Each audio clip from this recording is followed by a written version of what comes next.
New Thought Media Network. We are a global broadcast network of positive music, media, and entertainment, inspiring humanity's evolution along the journey of enlightenment and creating a world of love, peace, empowerment, and prosperity for all. New Thought Media Network. Positively inspiring.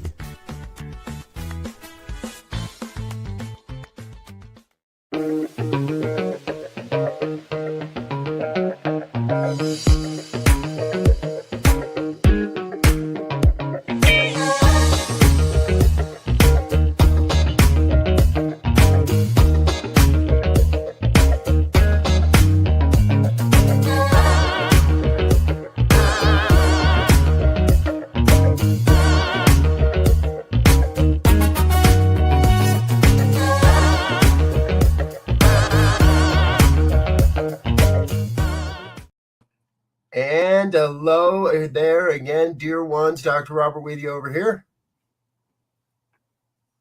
Michele Wadleigh here. Hello, good to be back. Rev Z right here. There we go. And this is New Thought Today here on the New Thought Media Network. Oh my God, it's the end of September. And the good news there is it means it's almost time for the ANTN retreat, but we'll talk about that later. Dr. Michele Wadleigh, Rev Jersey girl, is back with us in the house. Now, she's a fairly regular here on this program, so you see her at least 3 or 4 times a year here on the program, and that's been going on for a while. So we're very grateful you're back with us, dear one. How have you been? Life is interesting. I will just say it that way, and filled with twists and turns, and I'm growing because I'm required to grow. Yes.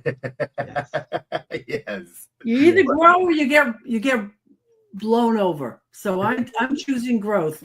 I'm choosing expansion, and I'm choosing the life that I want, and not the life that would be dished out to me. So, and it takes a lot. It takes a lot to break patterns. It takes a lot. Have you noticed? Yeah. But one thing I found that makes it a little bit more palatable, if you will, is to get into the flow. Because you talked about life, and that's all there is: life, eternal, and the very essence of the thing itself is to create and evolve. So if we get stagnant or stuck in any moment of evolutionary change for the greater consciousness of the universe, then we're going to have problems. And so we have to grow, and we have to give in to the flow, the whole thing about grace and surrender, and then also about just opening up. It'll happen.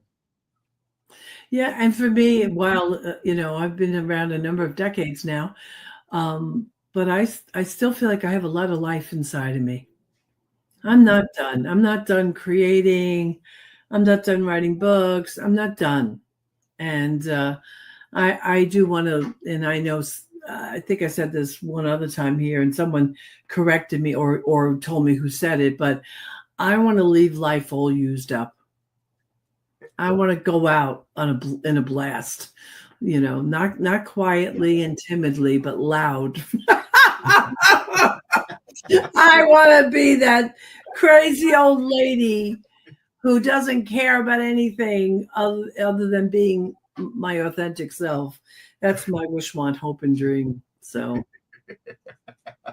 Well, I'll be there with you then. I like that, Michele. That is great, because we do have a common friend who I remember saying somewhere, I'm not gonna do the languishing in the thing. I'm not gonna do right. I wanna be active. I want to be involved. I want to be cognizant. And when my time is done, I just, like a light switch, I want to turn it off and be done with it.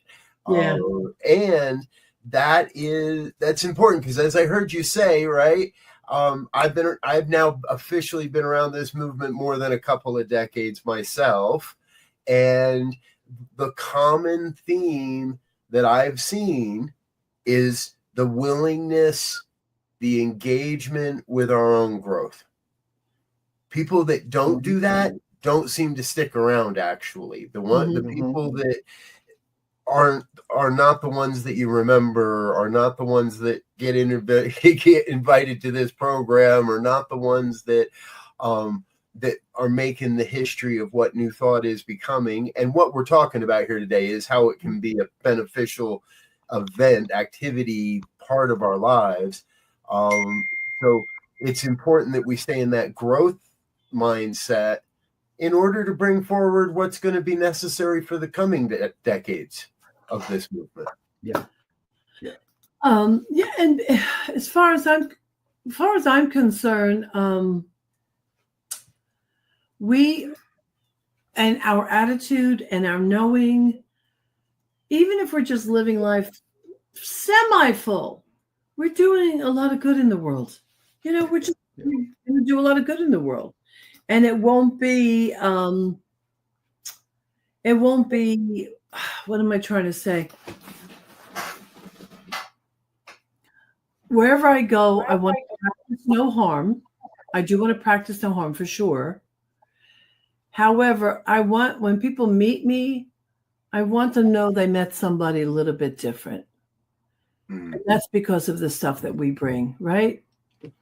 And for me, part of that is to make sure that I've passed through we go through these gates of transformation and maturation, and it's part of what happens when we do our training and we start the Science of Mind training, and we become a practitioner and then a minister, and then we become ordained, and then some of us go on to get doctorates, however that looks in different organizations. And through each of those is a gate we pass through. And as far as I'm concerned, each of those gates requires us to show up in bigger, better and ways to exemplify what this teaching looks like. And I want to do that till the day I die. Yeah. Like I don't have what I was going to say, what you describe in my mind is what the ancient ones, pick a culture, any culture, if it was ancient enough, they came from the perspective that there's this thing that evolves, right? There's energy, there's power, there's presence. And the question always becomes, how do we use it? How is it in us? How do we transform it, right? Because like you said, that transformation is what all the ancients were talked about. And they had rites of passage programs from before birth to after birth, right? So if somebody was known to be pregnant, they had a ritual. They had a way of coalescing energy to create the best. And they moved it all the way through until they went on the other side of this physical plane. But, again, as I think the wholeness of understanding that life is prime. Without life, nothing exists. And it's funny. You would be conscious of anyway. Right. And I know we're going to digress here for a second, but I love what you just said, because as a non-religious person, and I'm not, and I never have been religious, I've been spiritual my entire life. Science of Mind just happened to complement that and give me a platform, right? But I do miss, and I know that many people don't even want to hear the word God. Okay, I get it. I'm flexible. I don't have to have that word. However, something you just said, Z, is that I do wish that we as a movement had more rituals that we could depend upon. To celebrate the gates of life. I remember many years ago, my community was young yet, and we had some young people up and coming in the teen program, and that was back in the day. And I was influenced by bar mitzvahs and bat mitzvahs. And, of course, I never want to, what do you call it, appropriate someone else's traditions, Yes. but I am inspired by Yeah. them. And so I had developed this lovely thing for our teens, but it was going to be a thing where they self-announce their readiness. Like, I wish we had those traditions for our teens, for the crossover from the teens into the 20s, so that, just like most of us in New Year's, most of us have some kind of ceremony, burning bowl or something, right? Like, I wish we had more of that. I do. I wish we had more of that. You was gonna say something, Robert? No, go ahead, Z. Yeah. So what I hear is, it's from my perspective, because I have been religious, if you will, and cultural at the same time. Born a Christian, converted to Islam, studied Egyptology and Afrocentricity, and then landed here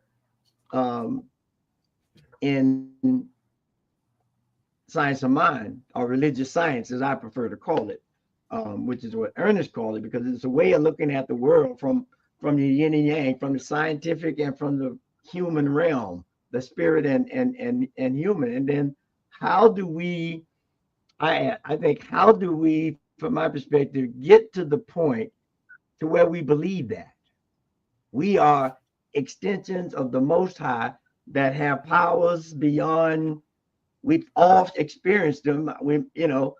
How do we find the rites of passage with the rituals that open up certain energy, right? Because we know the whole universe is energy, right? Just in different forms. So if you can, the rituals, as I've found out, are for creating energy vortexes, right? We talk about our auras, all of that stuff. When we walk in the room, I can feel something. That's all that is. But when you look at the masters, they took the time to do the rituals and do the study and do the work to be able to step into the room and everybody feel it. Yeah. Yep.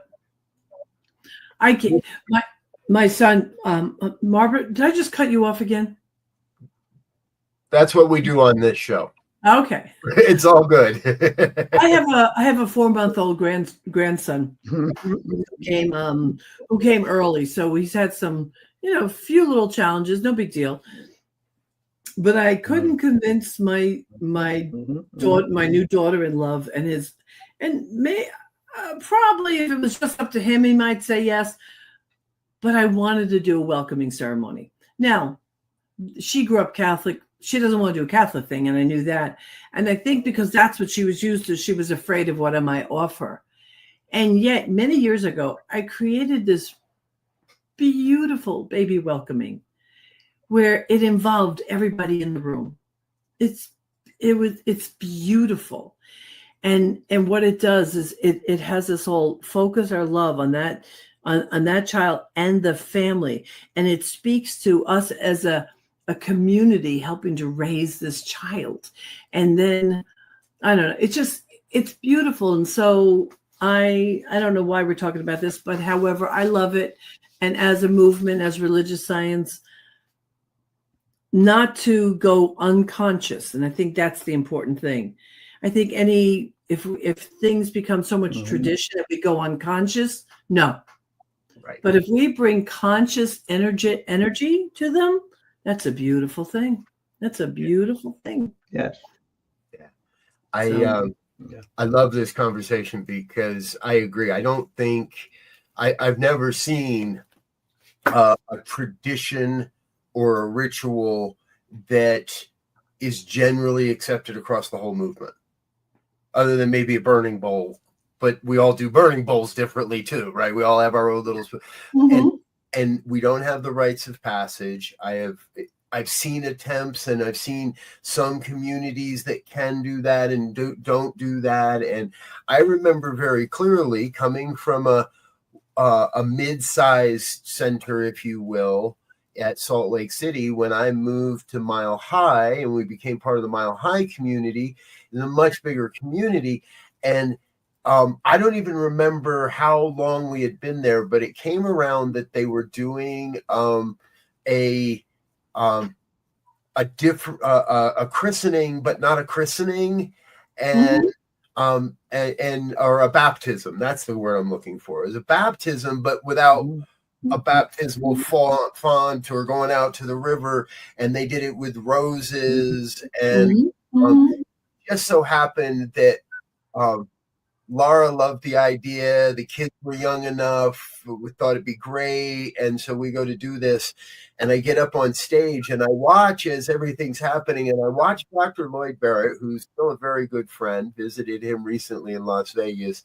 And he's dipping roses in the water and handing them to Dr. Roger. And Dr. Roger is anointing everybody with their own rose in the water. And there it is, and they hand you the rose, and I watch, and I see, and I can watch Dr. Lloyd, and I can see that the rose that's about to be mine is like, he's getting it down there in the water deep, and he's filling this rose up with a ton of water, and it's like I was in it's almost as if I had been dunked in a baptismal, but the other side, and it was fun, and it creates memories, and it does create that type of longer term commitment within, I believe, to the philosophy, I just went through all of this. This better be real stuff, right? Yeah.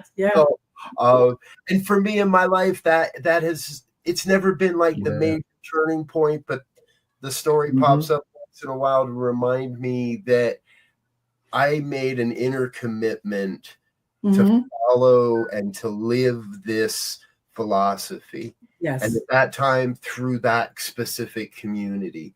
And I would love to see us have more of that says, I'm here for new thought. I'm here, and I'm here for this community at this time. We move around a lot in this movement, I think, is part of it too, that for some reason tends to not lend us to repeating these things. Well, it's funny. I'm not a mover arounder. I'm a sticker and a stayer. But I know that I'm not, I'm not that common, because I do hear people that, went to this center and that center, and well, there's reasons for that too, but let's not go down that road. So what else you got? But that ritual kept you in a state of readiness, right? To make that commitment. Yeah. Back, to what Michele was saying. So, and this does kind of bring us around to the question that you were asking in the green room as we came in and got together and got started here today, Reverend Michele. Is new thought sometimes just too nice? Do we compromise our faith because we're trying to be? Oh, that's a different question. Because we're trying to be compulsively inclusive. Do we compromise our faith to not ruffle feathers, to not drive people out of the pews, to make ourselves? When you say do we compromise it, I'm sensing more like, do I hide it? Do I not know how to stand in it? That's how it feels like. I see it more often. Like I used to say to my congregation, if I walk in your house, do I know what you believe? Right. Is there a Science of Mind textbook somewhere? Is there, how do I know that you are part of a movement of acceptance, of inclusivity, of believing in the law of possibility?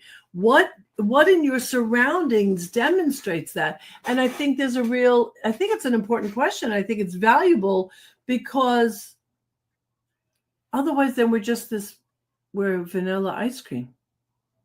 Some people like vanilla ice cream. It's okay, but it's vanilla. Right? Yes. I don't want just vanilla.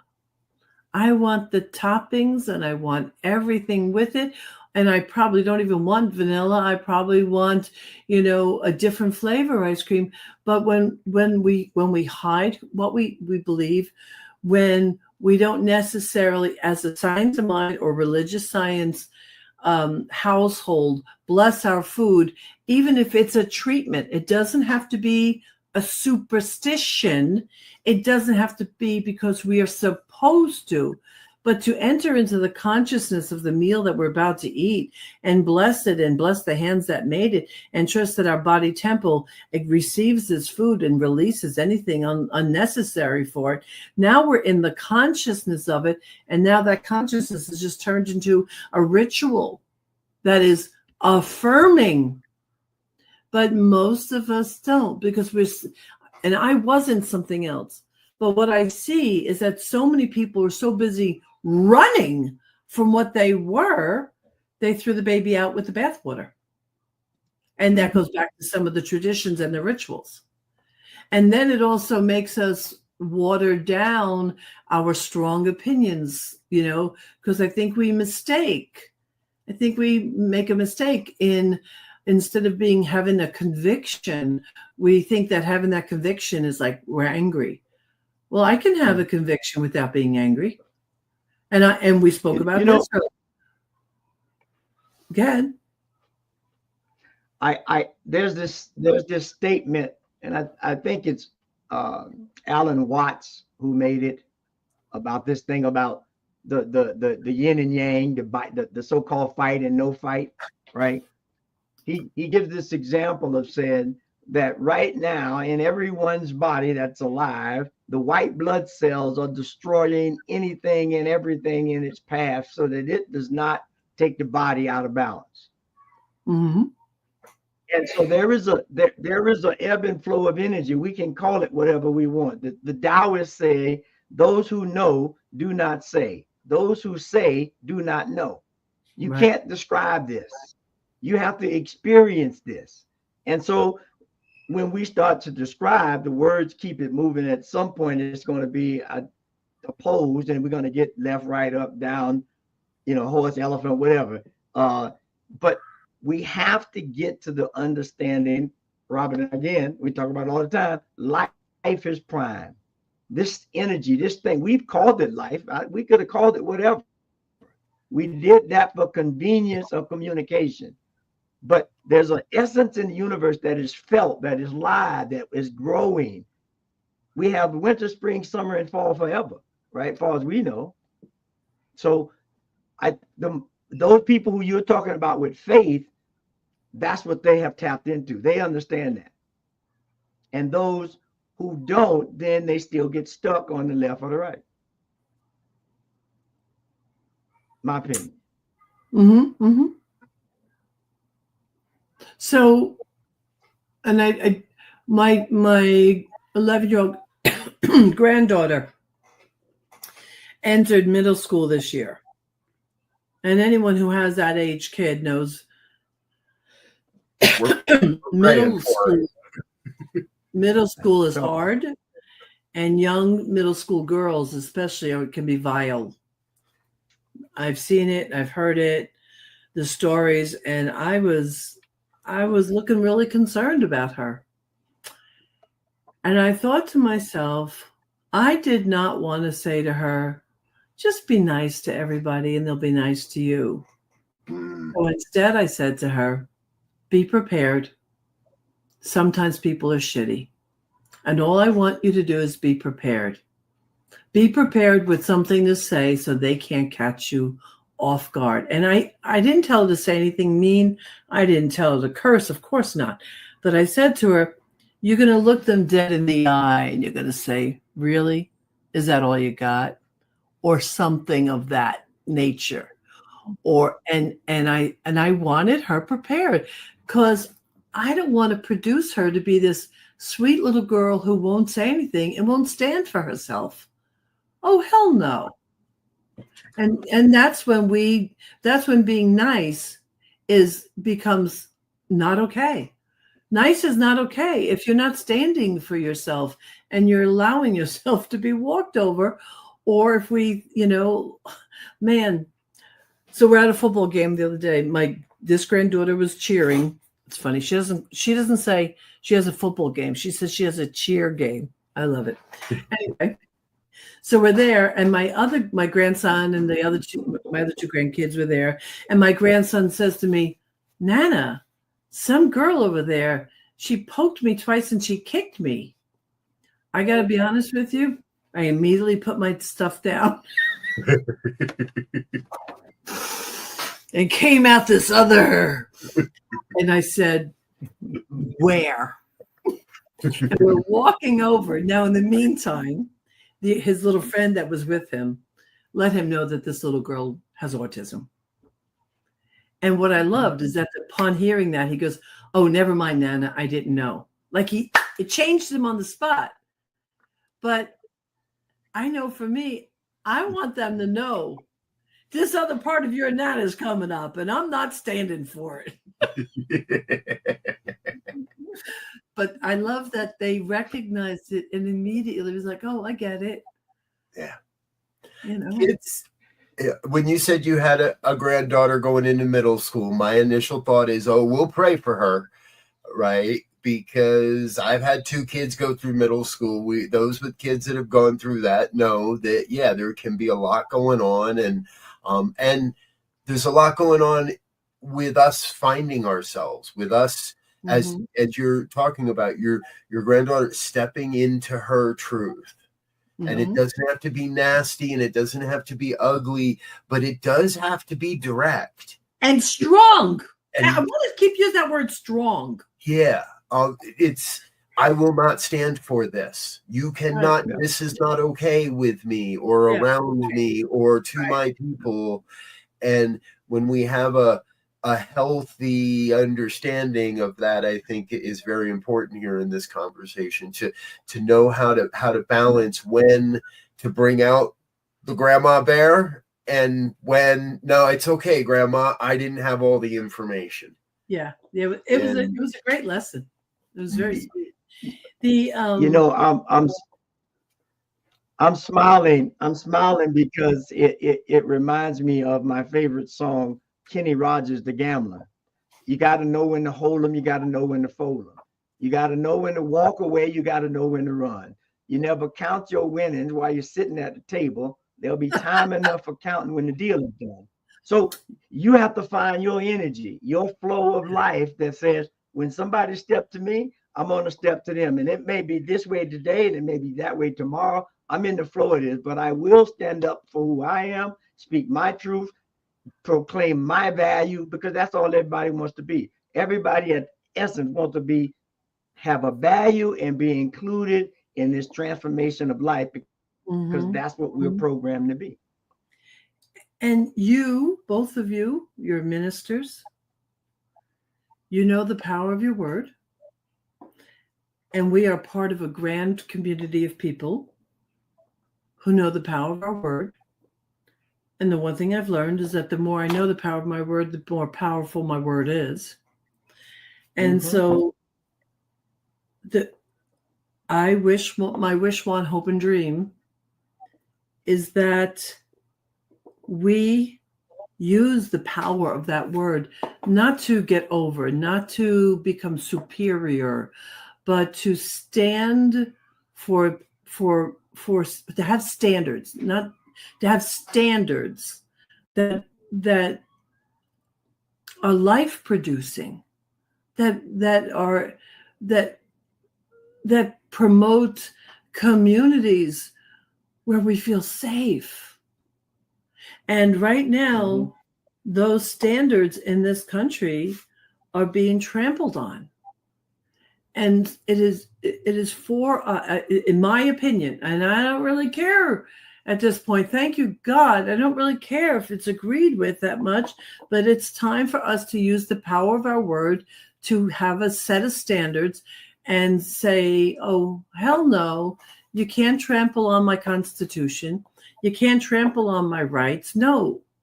And I'm really, especially, what's the mayor's name in Chicago? I don't remember his name right now. Maripold, something. It starts with him, I think. I forget his name. But they don't want they don't want, what did you say, Z? They don't want the troops to come in Chicago, the mayor, the governor, none of them. And you're talking about The troops. I thought you said the troops. I'm like, Missionary. right, they're towing a No, line no. like Newsom. Newsom is putting a line in the sand. Have at it, folks. Yes, put that line in the sand. And I'm not even trying to stand against anyone right now, except where rights that we have depended upon, that we've built this country upon, that you and I have believed in. And if it's going to change, let's do it the right way. Let's not do it from the top down, for Pete's sake.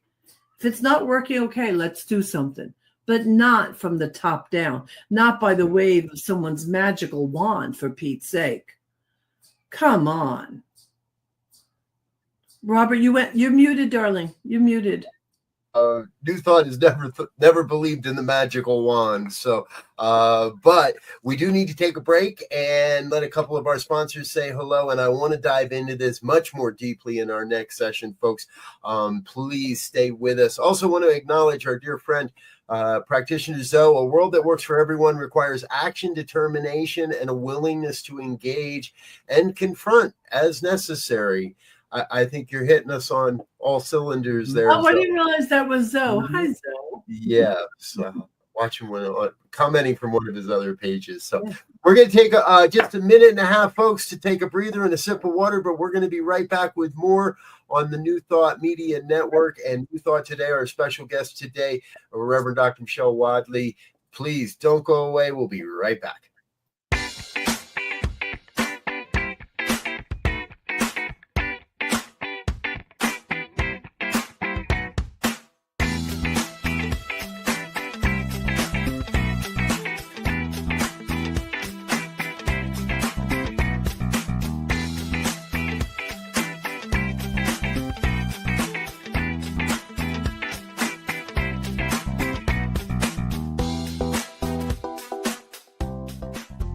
The affiliated New Thought Network is pleased to present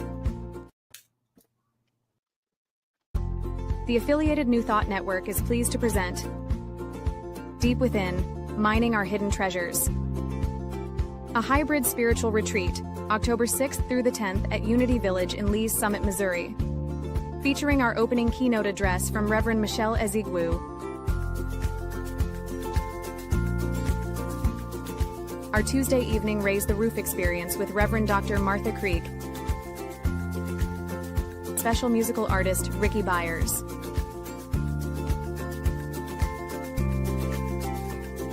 Wednesday features a morning keynote with Centers for Spiritual Living spiritual leader, Reverend Dr. Sonny Cantrell Smith, and evening keynotes from Reverend Dr. Robert Brzezinski and Reverend Tanya Beverly.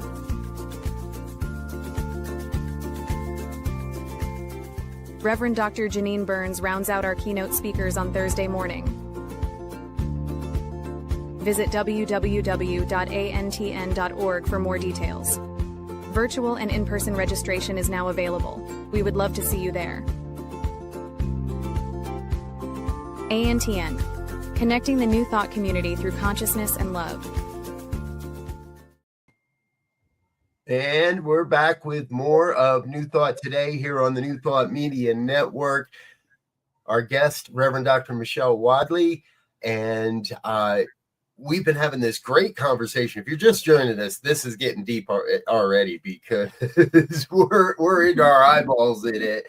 And the central theme is, how does New Thought become more effective in the world? Because one of the things I heard just before the break was our tendency has been to remain silent.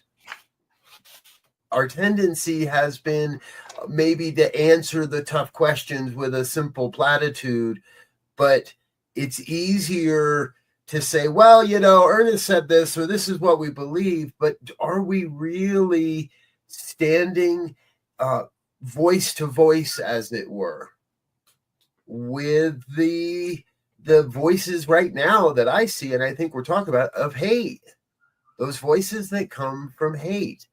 And I saw a meme recently that said, when hate is loud, love must be louder. that and I really took to that, because I think now more than ever, and we've been saying it for years, we're the ones we're waiting for, and we have the consciousness to change the world, and let's be loud about it.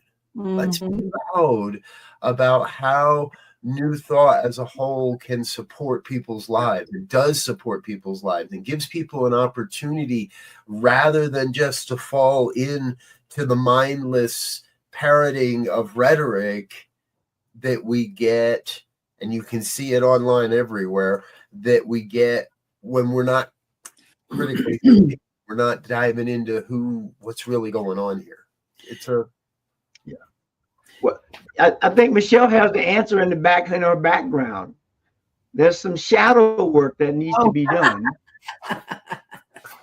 There it is. Yep. And until that's done, nothing can happen, right? Because you have to be able to see from the perspective you just gave to operate from that perspective.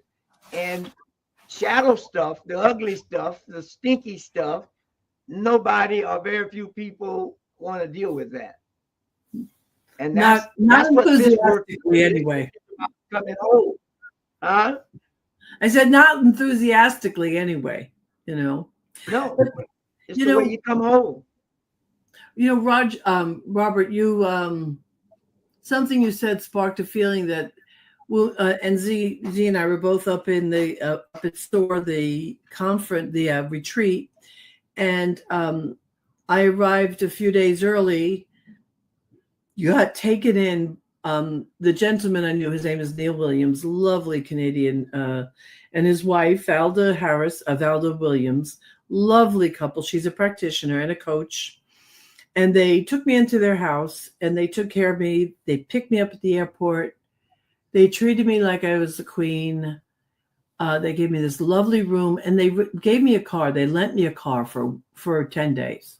I was going to have to rent a car. They said, we have a car. Take care. I'm like, all right, thank you. Okay. So that was lovely. But the point is, I wasn't the only one staying there. A friend and a colleague, Julia Mattis, you might know her. She was also staying there. Yeah, Julia's a little bit everywhere, right? Everybody knows Julia. And she was also staying there. And the reason why I'm saying this is because between the four of us, we were having these alive conversations.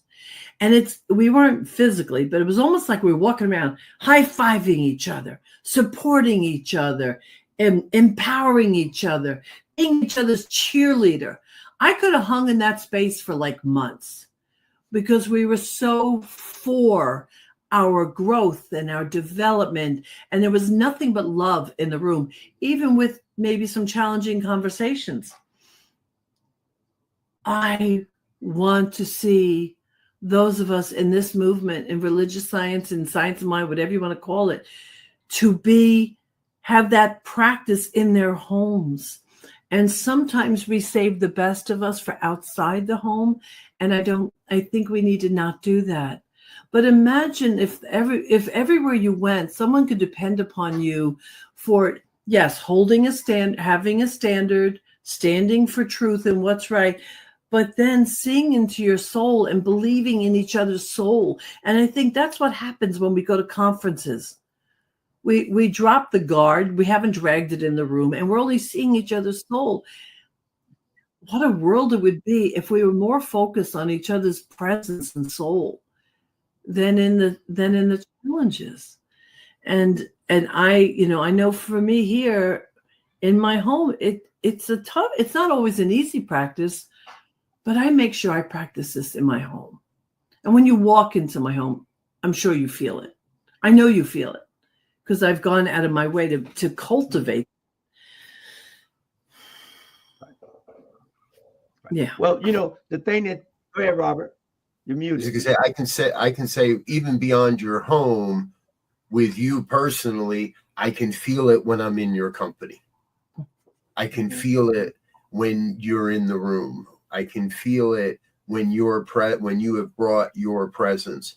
Now, my understanding or my belief is that points directly towards the decades of commitment you have made to yourself, to this philosophy, to living this, to, as you were saying earlier, being able to prove when you walk in the house, when Michelle's in the room, you know it.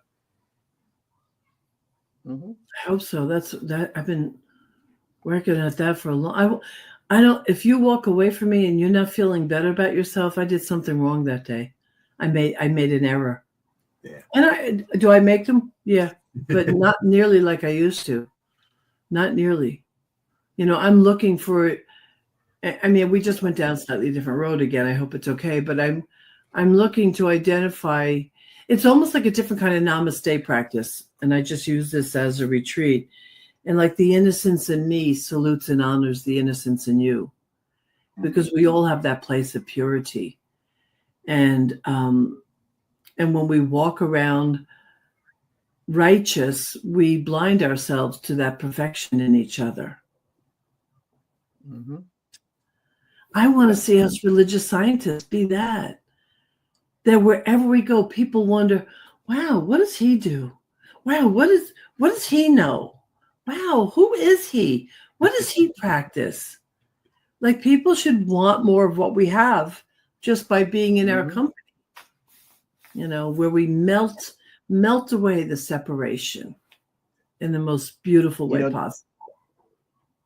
And you know, you made something on the first half about our teaching, our study, our thing is about the power of the word, which means thought, creation, imagination, visualization, all these things that we boil down in one way or another sometimes to say intentions, but that's where the intentions come from. When we are able to establish a clear tonal resonance for whatever it is, anything and everything like it will be drawn and will be vibrated. Just like I can speak in this audience, that old Is It Live, a Memorex tape with Ella Fitzgerald, and she cracks the glass at a certain sound resonance. And for those who don't know Ella Fitzgerald, go look up jazz. You come up with some funny memories. but that's what I hear you saying. Everybody has to be in tune with who they are, so that they can be confident enough, strong enough, practice enough, rituals enough, so that they cast out a tone, and anything like that tone will be drawn unto itself. Yeah. And then you get the symphonies of the universe, where those notes, those frequencies start making this life that works for all, this world that works for all, the rocks included. And then we'll have ups and downs, but there'll be low ups and high downs. You know, you're going to have movement or you're not living. Yeah. You know, I do this thing now when I do a Sunday talk. It's just a new tradition I started. And it goes back to certain rituals, right? I almost always now close every Sunday talk that I do with some kind of call and response that's pertinent to what it is that I was talking about.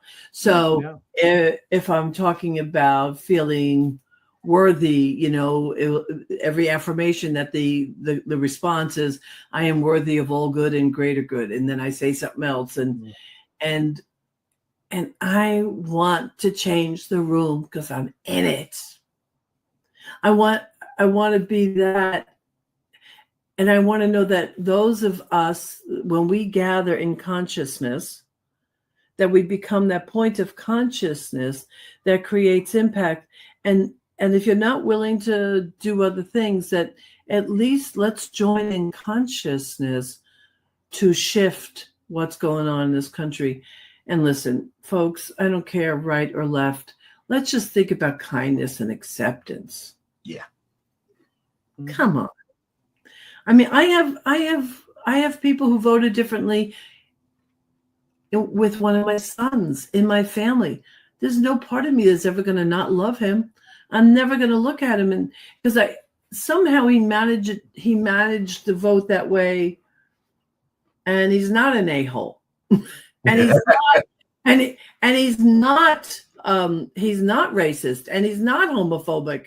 So those things can all exist in one place, right? They can. But I'm not going to turn around and start not love him or not love the other members of my family that voted differently. I'm going to maintain my position and my opinions, but I'm going to do it with love, which is what you just said. Yeah. How do we change things if it's not with love? Yep. And as the saying goes, love is all there is. Yep. When hate is Another loud, name for love the must be divine. louder. Yeah.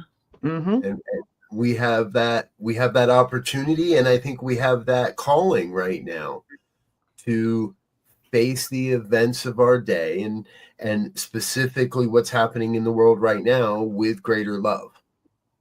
Because I watched a speech today that turned my stomach, and I could have easily spent most of my day railing online against the person that gave that speech, and I could have railed online against the policies and the ideas and the perspectives shared. But at the end of the day, that's just double the airwaves for what I feel are a misuse of the law, a misrepresentation of how life really works. And I've got to be the avenue that shouts love more loudly. It brings a bit more of that to the world. Yeah. And I don't want to leave the people like, yes, yes, yes. And I want to make that clear. It's yes, and I want to make sure that people that are marginalized know that that doesn't make me passive. Right. I'm not passive. Right. I ain't standing for this shit anymore. Yes. I will. I mean, at some point, you have to take your stand. Yeah. Yep. I'm really interested what's going to happen on October 18th with the next No Kings march and rally. The organizational concept of No Kings, however it's organized, and I don't know because I'm not in leadership or anything, but it seemed to mobilize a lot of people to be willing to come out and be seen and be heard and be counted. And so I'm really interested to see what's going to happen with this next one on October 18th and how we can influence that consciousness. And I shared back with the first one that while my wife and I marched, I was very clear that I was not out there yelling F so-and-so. I was not swearing down, and I did not join in those chants when that happened. Yes. But I join in the chants that were, that not only were loving, but were the not neutral, that were affirmative in what we want to see. Yep. And I think we can be loud in our affirmations of what we want to see moving forward.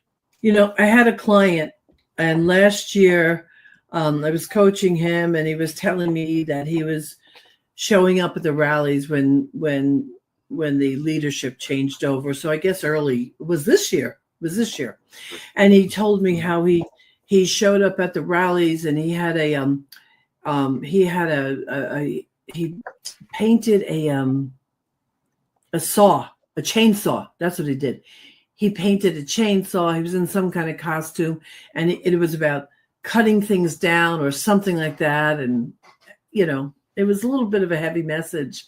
Somebody I love dearly, and really he's in this movement, but he was feeling very strongly about the position.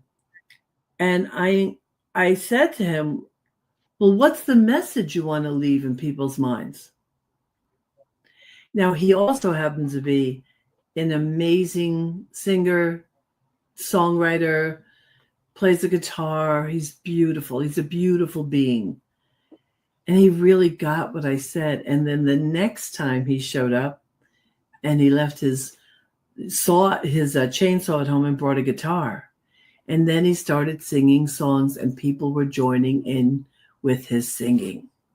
So he focused on raising the vibration while at the rally. And he's like, oh, that's who I want to be. I want to lead that way. And I was so happy for him, because then he even felt better. Yes. Instead of walking around angry, Yes. he was walking around feeling on purpose. He was on purpose and Yes. doing it with love. Yes. So we can't replace And those because it was a real energy, it affected a lot of people. yeah. and we can't replace hate with a little less hate. Right? We can't replace hate with a little less anger, with a little less of that. Well, and again, let's come back to our premise that we're not going to replace those that hate with, oh, we're the nice guys. Mm-hmm. Mm-hmm. We've got to be that transformative vibration, that transformative energy that says there is a place better than this for all of us. Mm-hmm. Mm-hmm. Even those of you that might be screaming to tear it all down and burn it to the ground right now, I still know there's a better place for all of us. No, yeah. From there also. Yeah. And when you do, I haven't traveled, not that well traveled in this country. I've traveled a little bit, but the traveling that I do, I rarely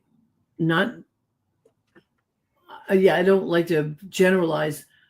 However, I can't tell you the last time I ran into someone who I thought was a complete idiot.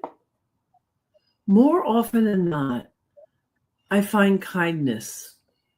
Like so I think sometimes we have these ideas, and we are being gaslighted with the brilliant marketing that's happening, because we're being marketed hatred.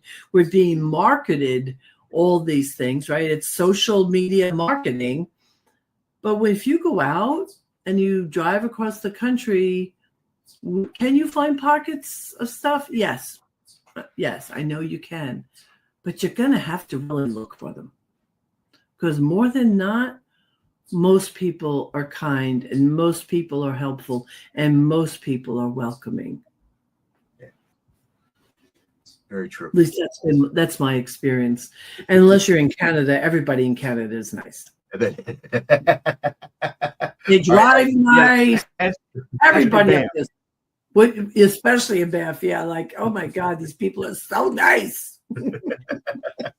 That's another episode. So, and before we completely run out of time here this morning, folks, Reverend Michele, tell us a little bit more. What do you got going on? I believe there's a new edition of the. Oh my God! Yes, thank you for asking me about it. Yeah, my new edition of my forgiveness book, which I happen to have right here. I wasn't even planning it. This is what the new one's going to look like. So we have the shadow book, which is this one, and the forgiveness book. And so this is coming out on November 11th. I will love all of you forever and ever if you pre-order this from anywhere, from any of your booksellers, especially Barnes & Noble. Barnes & Noble, Amazon, please pre-order it. My publisher would love to see my pre-orders. But the beautiful thing is I just recorded it also. So it's going to be on Audible. It wasn't easy. It's a workbook, so it was a little complicated, but it's on Audible. So that's happening.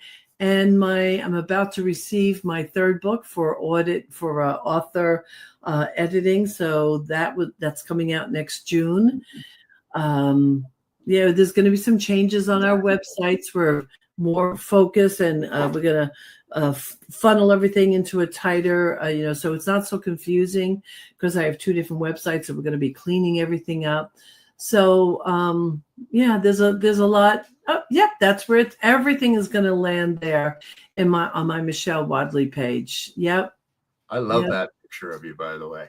Oh, that is the Jewish temple where they're functioning now. That's the temple, and that podium, which we don't have currently there. It's in storage. That podium was handmade for me by my nephew and his company. Handmade, like literally handmade. No nails. No, it was like beautifully put together. I miss that thing. I don't have a center right now to place it. But And you know what? I wanted to say this earlier when you spoke about Banff, but it reminds me now when you talk about the creativity of your family there. In that, in Banff, we were at that Center for Arts and Culture or Creativity. yes, Right. So there was a band, some musical residents that had been there for a month teaching young people. We were there with a spiritual conference, and then there was another math group that was studying 3D geometry, and then we'd all meet for lunch or whatever, and the interaction was just great, which is the magic of creating community and the craftsmanship that no longer exists because we don't have those kind of spaces to teach it.